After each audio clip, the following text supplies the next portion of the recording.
Sunday morning, my mom would wake up, have gospel music playing. You know, everybody gets dressed, ironing clothes, and breakfast, and then just go straight to church. It wasn't an option. I come from a legacy of faith. My grandfather and my grandmother were both believers. So I've never not known what life was without church. As I matured, I would say probably about 7 or 8, was when I came to understand what it meant to be a believer.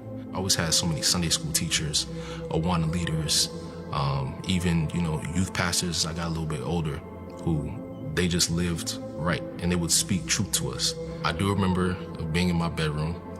I don't remember what caused me to have the thought. Just on my knees by my little bed, asking Jesus to be my Lord and Savior. So I came to 1122 in the July of 2021. So I started getting involved with the 18 to 25 ministry. And from there, I met my friend Kerrigan. I'm like, you know what? I need to get plugged in. She said, hey, why don't you try out students? I was asked to serve with students during summer camp. And that was my first time really diving into the whole situation. It was complete and utter chaos. Complete and utter chaos. It was not at all what I expected it to be. But I fell in love with the kids. I fell in love with the people that I was serving with. And from there, it was, all go, no stop.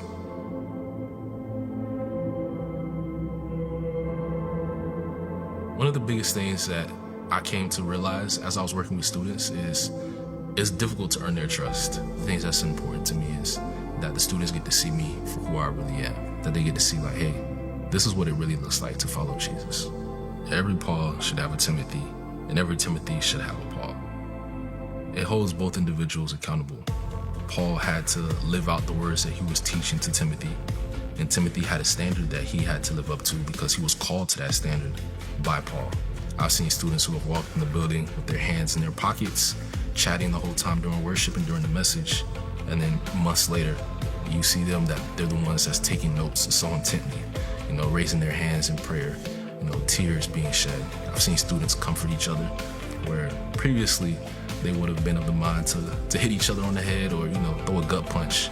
But when these students share what they're really going through, their first thought is, we should pray for that person. Just seeing how their first initial reactions completely change and look so much more like Jesus. Seeing men around me in my life who lived righteously, and then also having people who spoke truth to me and called me out when I needed to have it called out. That was something that meant a lot to me growing up. To pursue Jesus with everything that you have. Being part of students, at the end of the day, all I have to do is imitate him. And in imitating him, that's all that he asked for.